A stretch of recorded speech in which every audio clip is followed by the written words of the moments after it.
Himalaya Questa Pro has superior protein whey, the healthy way to fitness. बताइए sir, यहाँ पे जाति का आरक्षण का क्या मतलब हुआ? एक राजपूत जो कि बहुत ही गरीब बच्चा है, उसको 4,000 रुपया लेके शिक्षा में एडमिशन दिया जाए।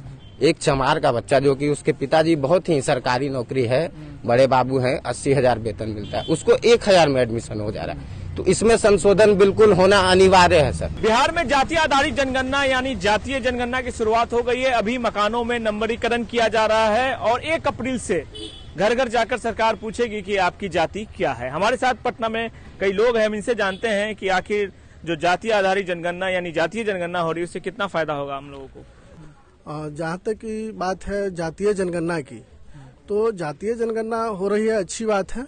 लेकिन इतने साल से पलटू चाचा 17 साल से थे, तो क्या 17 साल से उनको दिखा नहीं, और आज उनको जातीय जनगणना दिख रहा है। स्टूडेंट इतने बेरोजगार है, तो बेरोजगारी का जनगणना भी करा लीजिए कि यहाँ पे। इससे आम लोगों को फायदा है या सरकार को फायदा है या किसी पार्टी को फायदा होगा? देखिए, कुछ हद तक हर एक चीज में 2 पहलू होते हैं, तो बहुत हद तक तो आम लोग को फायदा है ही कि हमें पता चलेगा कि हम अगर ये कास्ट है तो मेरी जनसंख्या कितनी है। लेकिन उससे पॉलिटिकल भी तो फायदा है। ऐसे भी बिहार में जो है कि पॉलिटिक्स जो होता है वो जाति पे होता है, जाति पे वोट बैंक बनता है। तो उनको अगर ये चीज पता चल जाए कि किस कास्ट में कितनी वोट है, तो उस पर वो ज्यादा चोट करेंगे, तो इससे तो उनको भी फायदा है। अभी एग्जाम हुआ है स्टूडेंट का बीएसएससी का, जिसमें क्वेश्चन लीक हुआ है, तो उस पर वो क्यों नहीं ध्यान दे रहे हैं? स्टूडेंट इतनी धरने पे बैठे हुए थे, उस पर लाठी चार्ज हुआ है, तो उस पर वो एक युवा है, युवा का दर्द है। एक सवाल ये भी है कि जातीय आरक्षण जो है उसमें संशोधन होना चाहिए, आर्थिक आधार पर आरक्षण होना चाहिए या नहीं? देखिए, आर्थिक आधार पर भी आरक्षण होना चाहिए, लेकिन जो पहले से जातीय आरक्षण जो चलते आ रही है उसको भी नकारा नहीं जा सकता है। क्या नाम हुआ आपका? अमरनाथ साहब। तो ये अमरनाथ जी थे। आप बताइएगा, आप इनकी बातों से इत्तेफाक रखते हैं? मैं पूर्णतः तो इनकी बातों से सहमत नहीं हो सकता हूं। और जहां तक आप जातिगत जनगणना की बात कर रहे हैं, तो एक पहल ये अच्छा है कि कम से कम 1931 के बाद इसकी शुरुआत की गई है। और अभी हमारे साथी बोल रहे थे कि कुछ पार्टी का नाम लेकर, तो उन पार्टी का भी सहमति इस पर था कि सर्वदलीय बैठक हुआ था कि इस पर जातिगत जनगणना होनी चाहिए। जातीय आरक्षण पर क्या राय है आप लोगों का, और आर्थिक आरक्षण को कैसे देखते हैं? आर्थिक आधार पर आरक्षण होना चाहिए या नहीं है? देखिए, आरक्षण तो जाति पर ही निर्भर करता है। 1931 के जनगणना पर जो जातीय आरक्षण लागू हुआ था, तो काफी लंबा टाइम हो गया। 1931 का मतलब क्या हुआ कि आजादी के पहले, तो हम तो आजादी के बाद जाति का आरक्षण कराए नहीं।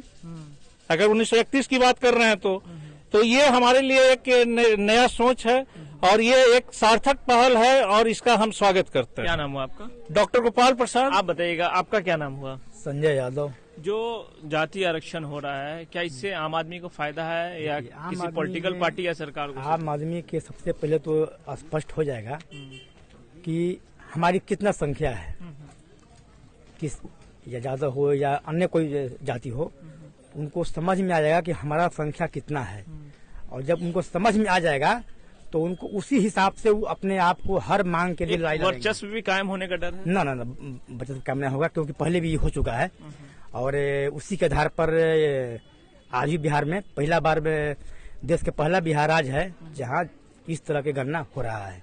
इससे आम लोगों को फायदा होगा। जातीय आरक्षण को कैसे देखते हैं? जो जातीय आरक्षण मिलता है उसमें सुधार होना चाहिए, संशोधन होना चाहिए, और आर्थिक आरक्षण को कैसे देखते हैं? आर्थिक आरक्षण बढ़िया है और जातीय आरक्षण वो भी ठीक है, लेकिन अभी का जो माहौल है उसमें आर्थिक आरक्षण चाहिए। आर्थिक आरक्षण जी। हमारे साथ कुछ युवा हैं, अब बताइएगा जातीय जनगणना सरकार का। कि सर, आपने एक सवाल किया कि जाति पे जो आरक्षण मिल रही है, बहुत ही अच्छा सवाल किया। इस पे मैं बोलना चाहूंगा, आजकल आधुनिक जीवन है, सब लोग शिक्षित है, एजुकेटेड है। मैं एज अ युवा यही कहना चाह रहा हूँ कि मैं इससे सहमत नहीं हूँ। इसमें थोड़ा संशोधन चाहिए। इसलिए चाहिए कि मैं कुछ दिन पहले की बात बताता हूँ। मुझे एक राजपूत का बच्चा मिला, बहुत ही गरीब था, वो बहुत ही गरीब था, और वो कॉलेज में गया एडमिशन लेने। तो उसको बताया गया कि तुम तो भाई फॉरवर्ड क्लास के हो, तुम्हारा 4,000 रुपया लगेगा, ये वो। और हम देखे उसी समय एक चमार का बच्चा था सर, और वो चमार का बच्चा बहुत अमीर बाप का बेटा था, अब हुआ कि उसको वही चीज 1000 रुपया में एडमिशन मिल जा रहा है। तो ये चीज आप सोच के बताइए सर, यहाँ पे जाति का आरक्षण का क्या मतलब हुआ। एक राजपूत जो कि बहुत ही गरीब बच्चा है उसको 4000 रुपया लेके शिक्षा में एडमिशन दिया जाए।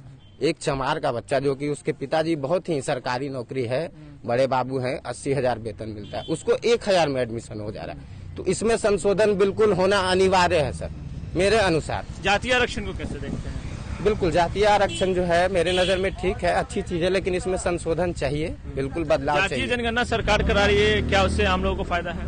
अब देखिए आम लोगों को फायदा होना चाहिए, है आम लोगों को फायदा तो है। क्या नाम हुआ आपका? आरक्षण के अनुसार मुकेश कुमार नाम हुआ सर। तो ये मुकेश कुमार थे, काफी ही गंभीर विषय को इन्होंने उठाया और कहा कि जिस तरीके से इन्होंने एक कहानी बताई जो इन्होंने देखा था उसे बताया, उसे देखकर यही लगता है कि जो आर्थिक आरक्षण है उस पर भी ध्यान देना चाहिए। पटना के जो लोग थे इनका साफ तौर पे कहना था जो सरकार जातीय आरक्षण करा रही है, कुछ लोगों का कहना है कि उनके लिए ठीक है और कुछ लोग इससे इत्तेफाक नहीं रखते। साथ ही जातीय आरक्षण पर भी इन्होंने कहा कि आर्थिक आधार पर भी आरक्षण होना चाहिए और सरकार को संशोधन करना चाहिए जातीय आरक्षण में। सुजीत कुमार।